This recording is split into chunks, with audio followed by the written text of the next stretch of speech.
Foi no limiar de uma temporada decisiva que o futebol brasileiro voltou a ser sacudido por notícias de bastidores.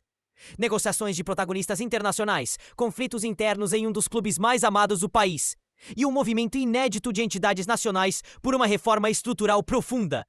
Nesta reportagem, conduzimos uma análise minuciosa dos fatos, preservando rigorosamente nomes, datas e acontecimentos, para oferecer ao público uma visão clara e objetiva do momento em que vive o esporte mais popular do Brasil. O futebol brasileiro, conhecido por sua paixão e tradição, atravessa uma fase de transição em que assuntos de bastidores ganham tanto destaque quanto as partidas em campo. Enquanto um meio-campista de seleção europeia se aproxima do elenco rubro-negro, segredos estratégicos vazam nos corredores de um dos clubes mais vitoriosos do país. E dirigentes se mobilizam para transformar a maneira como a principal entidade do futebol nacional é administrada. Por fim, um dos maiores ícones do futebol mundial avalia um ousado retorno ao país, sob os auspícios de um controverso investidor estrangeiro.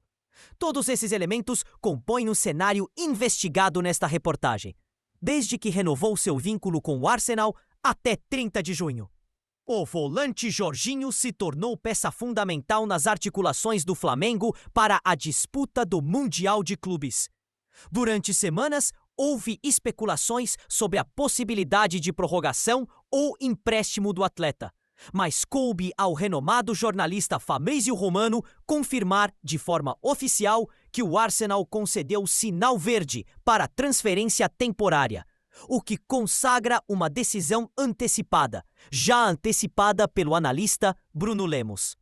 O cronograma está definido. Jorginho deve desembarcar no Rio de Janeiro entre os dias 5 e 6 de junho, exatos 24 dias antes do término de seu contrato com o clube inglês. Esse intervalo permitirá cerca de 10 dias de treinamentos sob o comando técnico do Flamengo, até a estreia na competição mundial, agendada para 16 de junho. Na prática, a medida visa assegurar que o atleta se adapte ao estilo de jogo do time e à rotina de treinos, minimizando riscos de lesões e facilitando a coesão tática necessária para enfrentar adversários de elite. Apesar do êxito na captação de reforços, o Flamengo enfrenta uma crise silenciosa em suas dependências. Desde a chegada de José Botto à diretoria, havia sido prometida uma gestão pautada pela profissionalização e pelo sigilo estratégico.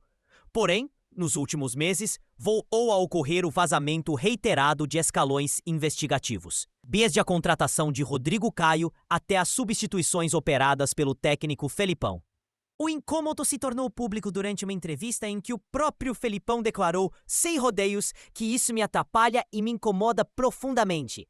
A busca interna por responsáveis, carinhosamente apelidados de X9, esbarra na dificuldade de rastrear a fonte, já que os acessos privilegiados podem incluir jogadores, membros da comissão técnica ou funcionários da diretoria. A consequência imediata é o risco de exposição de estratégias de jogo, o que pode desequilibrar decisões táticas e comprometer a performance do time em competições decisivas, como a Copa Libertadores, a Copa do Brasil e o Campeonato Brasileiro. Não apenas o Flamengo, mas um amplo conjunto de clubes brasileiros manifestou preocupação com o formato de governança da Confederação Brasileira de Futebol, CBF. Às vésperas da eleição marcada para 25 de maio, 25 federações estaduais já confirmaram apoio ao candidato que, segundo o consenso, representa a continuidade do modelo atual. Em reação, as agremiações divulgaram uma nota exigindo 8 mudanças urgentes. Reforma eleitoral, redefinição do peso dos votos, para equilibrar a influência de clubes e federações. Participação clubística, obrigatoriedade de presença de representantes dos clubes em todas as assembleias gerais, criação de liga própria, reconhecimento e gestão dos direitos comerciais da Série A e Série B por uma liga independente. Propriedade dos ativos comerciais. Confirmação de que as receitas oriundas de transmissões e patrocínios são de titularidade dos clubes. Governança. Instalação de uma comissão nacional dos clubes com poder decisório exclusivo em matérias pertinentes às agremiações. Profissionalização da arbitragem. Dedicação exclusiva dos árbitros de elite e investimento em treinamentos contínuos. Calendário conjunto. Aprovação do ciclo 2026-2030 pela CBF em conjunto com as ligas, garantindo previsibilidade e harmonia de competições. Fomento financeiro. Aporte direcionado às séries B, C, D e ao futebol feminino, assegurando sustentabilidade econômica. Fair play financeiro. Estabelecimento de normas rigorosas de equilíbrio orçamentário. A iniciativa sinaliza a disposição das principais forças do futebol nacional e se contrapor a um modelo que, segundo eles, concentra poder e dificulta a autonomia das clubes. Se tais reivindicações serão atendidas, permanece incerto. Mas a mobilização revela um ambiente de forte pressão por transparência e modernização. Enquanto o noticiário girava em torno de decisões administrativas, um nome de projeção global ressurgiu nos bastidores do futebol sul-americano. De acordo com reportagem do jornal Marca, Cristiano Ronaldo estaria sondando possibilidades de disputar o Mundial de Clubes no Brasil.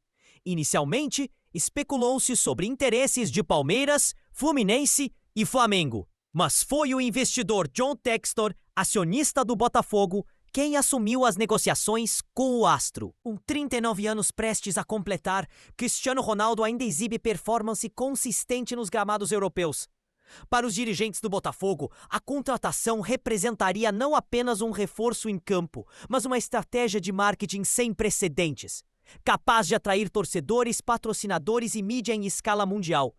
Resta saber se o receio em relação à idade avançada do atleta, que já alcançou o status de lenda no esporte, será superado pela possibilidade de protagonizar um capítulo histórico no futebol brasileiro. O futebol brasileiro atravessa um momento de convergência entre desafios internos e oportunidades externas.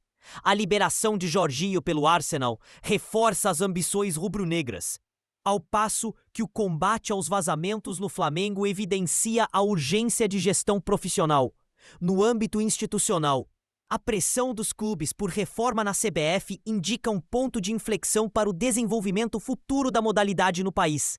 E, por fim, a possível chegada de Cristiano Ronaldo, liderada por John Textor, pode ressignificar os parâmetros de investimento e visibilidade do campeonato nacional. Em poucos dias, saberemos se essas narrativas se consolidarão em mudanças concretas. Se o novo calendário da CBF será aprovado, se as medidas de governança serão implementadas e se o astro português, de fato, aportará no Brasil para disputar o tão aguardado Mundial de Clubes. Até lá, o olhar atento dos torcedores continuará a fiscalizar cada passo, cada declaração e cada movimentação pelos bastidores do nosso futebol.